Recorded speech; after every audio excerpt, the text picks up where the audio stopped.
In an earlier talk I discussed a rectangle and showed you how to prove that a square is the shaped rectangle with the greatest area for its perimeter.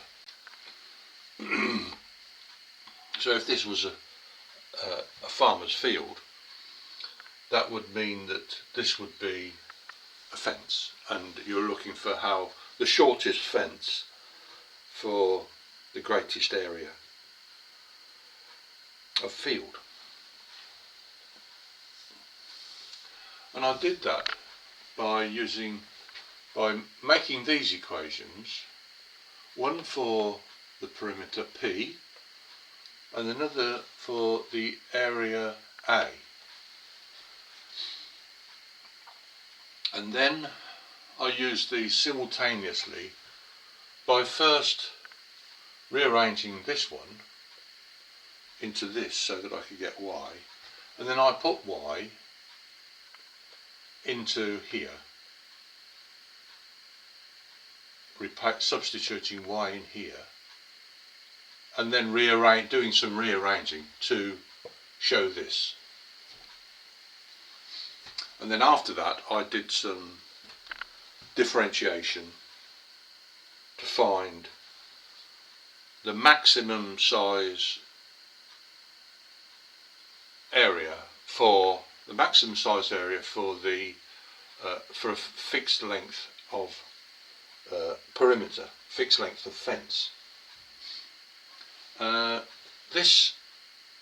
So plotting, but at the moment I want to just have a look at how these equations behave before we even think of doing any differentiation, any differential calculus.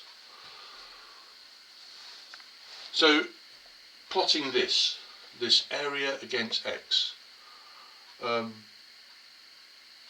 remember that x here, within x is hidden the value of y, because when p is fixed, p is a fixed constant here, when p is fixed, y depends on, x and y depend on each other, and they sort of go a bit like this. As one gets bigger, the other like that, and they go together.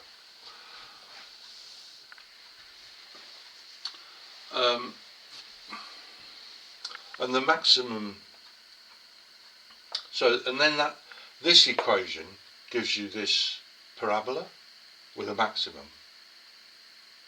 The minus x squared, the x squared gives you the fact that it's a parabola, and the minus tells you it's this way up and not this way up. If it had been this way up, it would be a plus x squared. And then that other parabola that way up would have a minimum, not a maximum. And this one, this way up, has a maximum. But so there is a maximum shape field, but it's also interesting to think about those fields with zero area, and there's two of them, and that's because you can make a field with perimeter, with fencing that goes all the way this way and then all the way back again.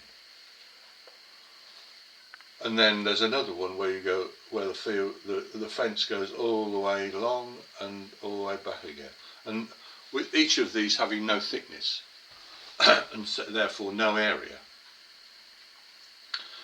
So if this is the long side x, that means that this zero area field is this point. And this area, this zero area field, is this point.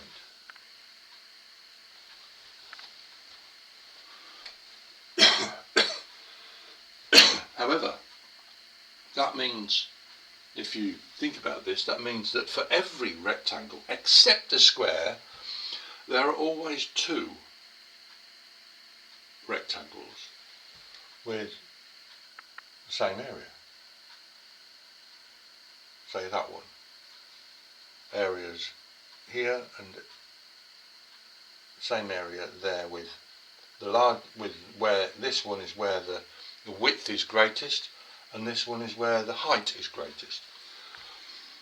So we can, it might be for instance that this particular one represents this rectangle where this x is that smaller one, and that the other field, the other rectangle, I shouldn't keep talking about fields, is that way.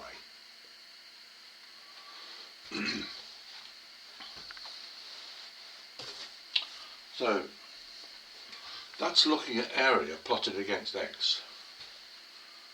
But the other thing that I find interesting is, and you might too, is plotting y against x.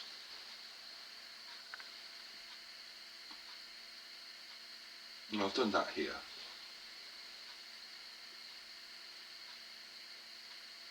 And the reason this is interesting, I think, is we talked a little while ago about simultaneous equations. When you look at simultaneous equations, the graphs of them and how they cross. And I suggested that there are instances of what look like simultaneous equations, but actually they can't be, because they can't actually cross graphically. They can't be simultaneous. I'll just get rid of this for a minute and this one. So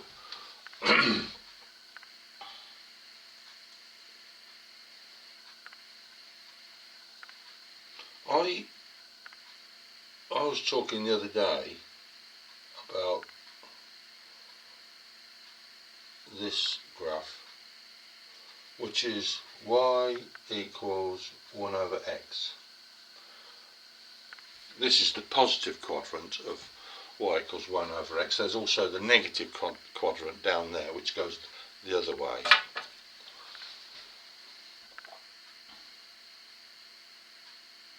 And I said that the line minus x, that would be at this sort of angle, y equals minus x.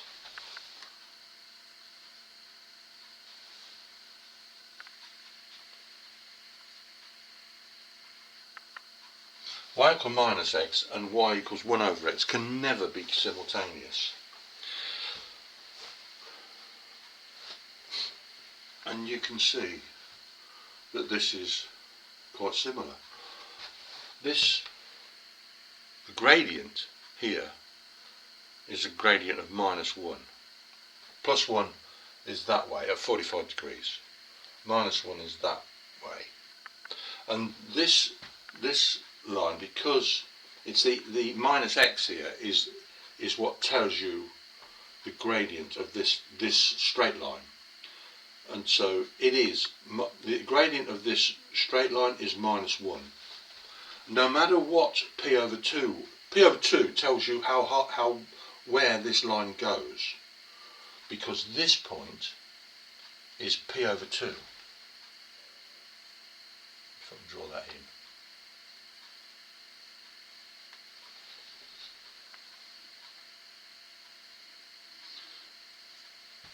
So if p was bigger, p would be up here in this instance, wouldn't it? It's up here somewhere. So if p were bigger, p over 2 was bigger, it would this straight line would come up here and cross this curve at 2 places. But if p was smaller, it wouldn't hit this curve at all. So there's 3 possibilities with different p's. Well,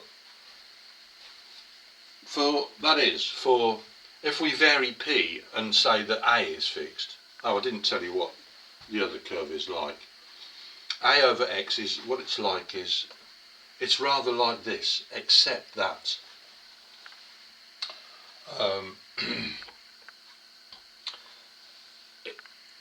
it would be stretched or squashed, depending on this. If A was smaller than 1, it would be squashed. If A is bigger than 1, it would be stretched upwards, up or down. So if A were bigger than 1, this would go something like this.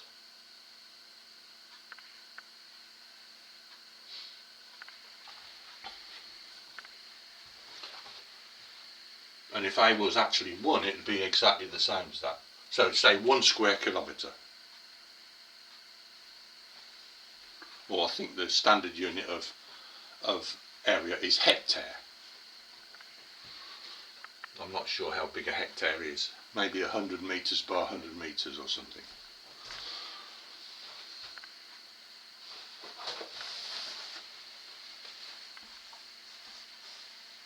So yes, I was talking about that. So there's 3 possibilities for how the fence or the perimeter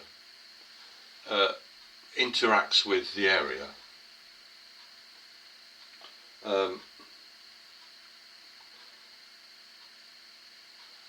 So one possibility is that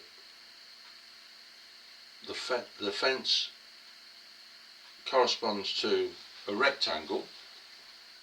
The area corresponds, the shape corresponds to a rectangle, in which case there's 2 possibilities for the field, either the rectangle this way or the rectangle this way.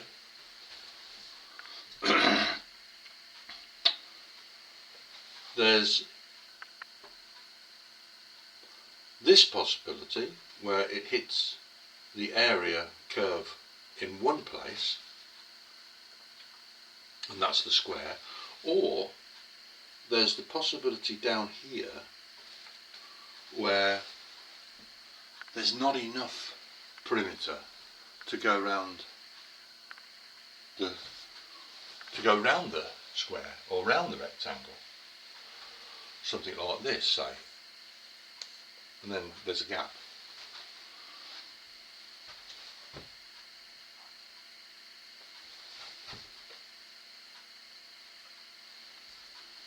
Yeah, there you go.